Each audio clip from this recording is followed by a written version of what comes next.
sister wives will Kody Brown have to take psych evaluation for court? And Kody Brown admits Meri is his soulmate. I will explain everything. Watch this video until end. Hey lovely viewers. Welcome to my 2S Gossip channel.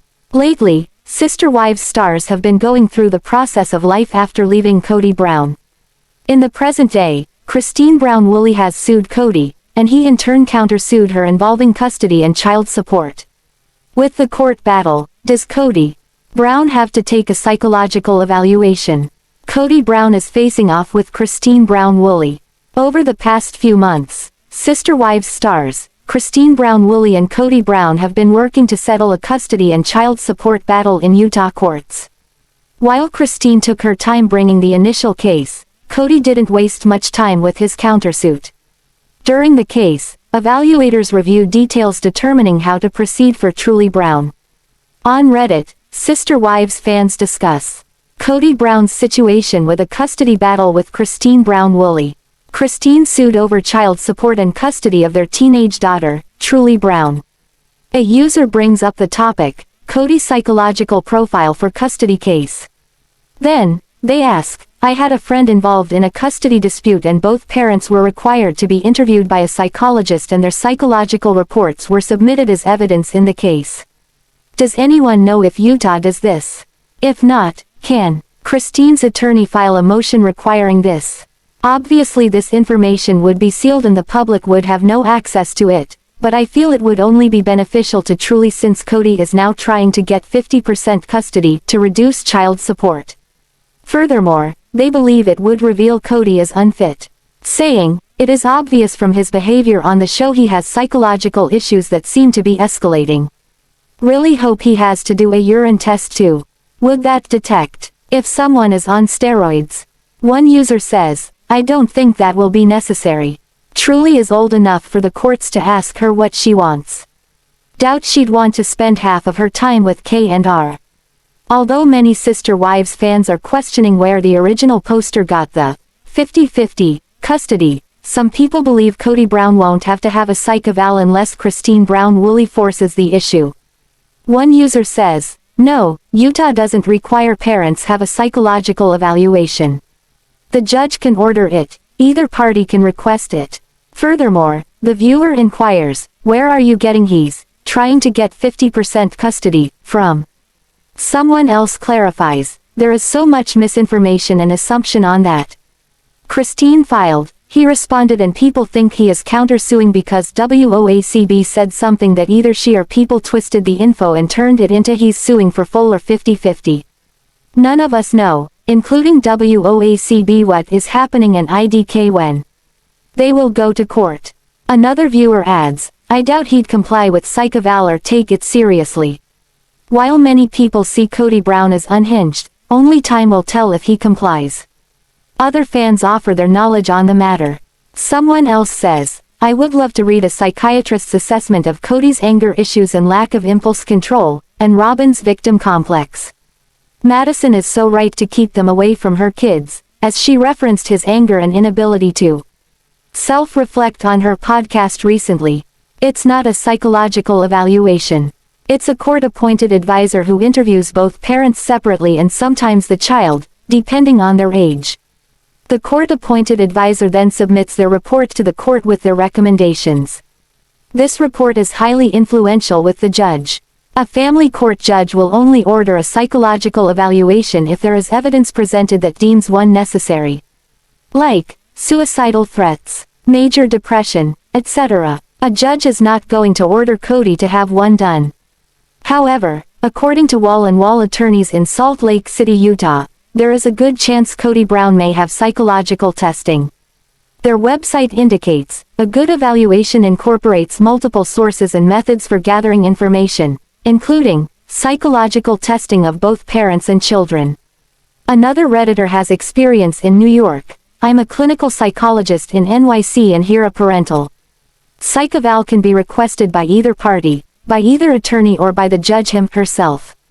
In the vast majority of contested custody cases, both parents are first seen individually and then with their children to better assess the depth of bonding and/or dysfunction present. Lastly, The child or children are seen individually for an age-appropriate exploration of the home in which the child feels most comfortable, safe and heard. The information from the totality of the sessions and our expert recommendations are then presented to the court to be utilized as the judge and attorneys feel fit. Wall and Wall also provides some areas of evaluation that Kody Brown will face in Utah courts. Some people have speculated that Kody has a mental illness and has not been a sufficient parent. Additionally, others even believe he is abusive. With the investigations, the courts will determine how to proceed with Truely Brown. As Sister Wives Season 19 continues, viewers are seeing a very bitter, angry version of Kody Brown. Relationships grow and change over time, but many viewers feel angry that he speaks so poorly of Meri now. In fact, he once believed they were soulmates. After reviewing old episodes, some Sister Wives fans point to evidence where Kody and Meri truly seemed to be happy and in love. Old footage proves Kody Brown didn't always hate Meri. Most Sister Wives fans remember when Meri and Kody Brown had a more loving relationship. But after reviewing old episodes, one Redditor found specific seasons where the family patriarch completely adored his first wife. Kody, Meri's his soulmate. He's loved Christine all his life, one Redditor titled their post. Season 3 Episode 4, Kody says Meri is his soulmate and how great they are together. Christine calls out the favoritism with Robyn. Yes, Season 3 she sees it, feels it. Kody goes on to say yes, he and Christine have had some hard times but he's loved Christine all his life. They attached a screenshot of a very old Sister Wives episode. In the image, Kody and Meri look longingly at each other before sharing a smooch. I married my soulmate when I married Meri, Kody narrates the scene. Other Reddit users remembered the moment vividly. They remembered the days when Kody used to dote on Meri and speak of her fondly. That's one reason the recent seasons have been so particularly upsetting. Other Redditors wrote, "Yep, this episode showed him really loving Meri, enjoying his time with Janelle, bonding with Robyn, and really confused by the state of his relationship with Christine. He forgot that everything was filmed. I personally feel like they could be editing in flashbacks after every sentence he says these days, lol. I mean, this is the reason the whole polygamy thing does not work, especially for the women. He's only one man. He always verbalized how much he loved the OG3, but once he met Robyn it was game over, but his ego trip and yearning for money kept the game going. This is what irks me most. When people divorce or fall out of love, they disrespect what they had and the children that were born from their parents, because they have changed and time can change your memories." Sister Wives fans may recognize that Maddie Brush's daughter, Eevees, has something a little extra special about her. Maddie does a great job of advocating for her children and raising awareness for Fatco syndrome. About this time last year, Maddie shares an ultrasound photo explaining that her daughter has a limb difference. When she and Caleb found out during a routine ultrasound, Maddie has mixed emotions. It was mixed emotions because I'm like, I'll take less than 10 fingers, but also nobody wants to hear that their daughter is going to be born without all of her fingers. In a recent Instagram post, Maddie shares a photo of the toes on Eevees' prosthetic foot painted. Maddie goes on to share on Sister Wives about how she wants to raise her daughter. I don't want her to ever feel like it's a limitation. I don't want her to feel like it's a crutch. She's going to be a fierce fighter. Around her first birthday, Eevees underwent surgery on her hand and foot. The surgery on her hand clipped the webbing, thus giving her more mobility. Additionally, she had a boyd amputation. This amputation is done on Eevees' foot in order to make things easier for her prosthetic. Eventually, Eevees may have surgery to help straighten out her limbs. FATCO is the acronym for fibular aplasia, tibial campomelia, and oligosyndactyly syndrome. The National Institutes of Health (NIH) defines FATCO syndrome as a rare, genetic, congenital limb malformation syndrome. Furthermore, the most common symptoms are abnormality of the calf bone and/or abnormality of the shank bone. According to the NIH, the aforementioned symptoms affect 80–99% of people with FATCO. The following symptoms affect 30–79% of people with FATCO syndrome. Abnormality of the cardiovascular system. Finger syndactyly or webbed fingers. Premature birth. respiratory insufficiency, short stature, split hand, claw hand, fused ankle bones. Sister Wives fans become aware that Eevee has Fatco syndrome at the beginning of season 15. In the Eevee introduction episode, Maddie explains what is going on. If anybody doesn't know, she has a syndrome called Fatco syndrome. She is missing bones. Maddie's mom, Janelle Brown, steps in to further explain Eevee's syndrome and limb differences. While Maddie Brush has gone above and beyond to advocate for little Eevee, that doesn't mean it's been without consequence. Unfortunately, one of the downsides to being in the public eye is the abundance of total strangers that criticize your every move. Gut-wrenchingly, she's also gone through something that is all too common among most mothers: mom guilt. Women's Health magazine reports on how Eevees Diagnosis triggered mom guilt for Maddie. Just so much guilt. But I was also relieved because there could have been a whole lot more wrong, explains Maddie. Notably, Eevee is missing a thumb and a toe. Additionally, she is missing a fibula calf bone in one leg, had a bowed tibia shin bone, and prior to surgery, 2 of her fingers were fused together. While the Brushes were hesitant to publicly share about Eevee's condition, they decided that trying to hide it might make things worse in the long run. Additionally, they had concerns that it might make Eevee feel bad about herself in the future. In an Instagram post, Maddie shares more about their decision to be transparent about sharing about Eevee and Fatco syndrome. As a family, we have decided to be open as we walk through this journey. We want Eevee to always feel pride in who she is, and all that God gave her. Ultimately, Eevee is healthy in every other way, shares Maddie. Maddie also shares how things will be for Eevee growing up. There will be limitations, but not huge hindrances, says Maddie.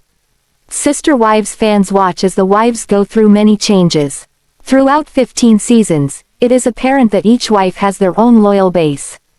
Conversely, there are also some wives that certain people like less than others. That being said, it is one of the reasons that Robyn has earned the moniker, Sobbin' Robyn. It seems like she's always crying about something. However, Meri Brown seems back and forth on a lot of things lately, as documented on her social media accounts. This has fans wondering, is Meri Brown the new Sobbin' Robyn?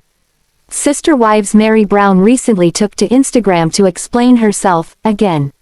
From the looks of her social media, it doesn't seem like Meri knows what she wants. Sometimes she complains about the attention and advice she receives from onlookers. However, she seems to perpetuate it when she comes to social media to defend herself. Consequently, this has some people likening Meri to Sobbin' Robyn.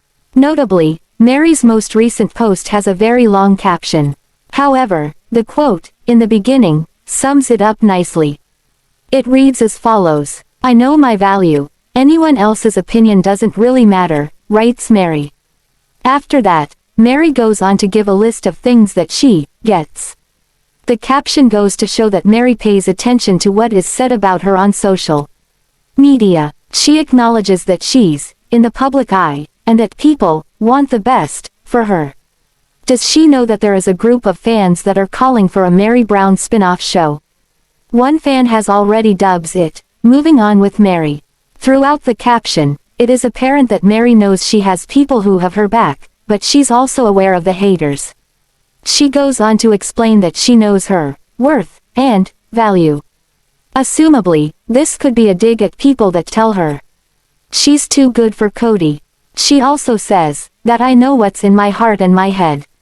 While her whole post is cryptic and open to interpretation, this could mean she knows her next move with the Kody situation. Consequently, she may not be ready to share that with the world. After all, she does say, "I'm not a quitter." Next, Meri goes on to show gratitude and grace towards her fans.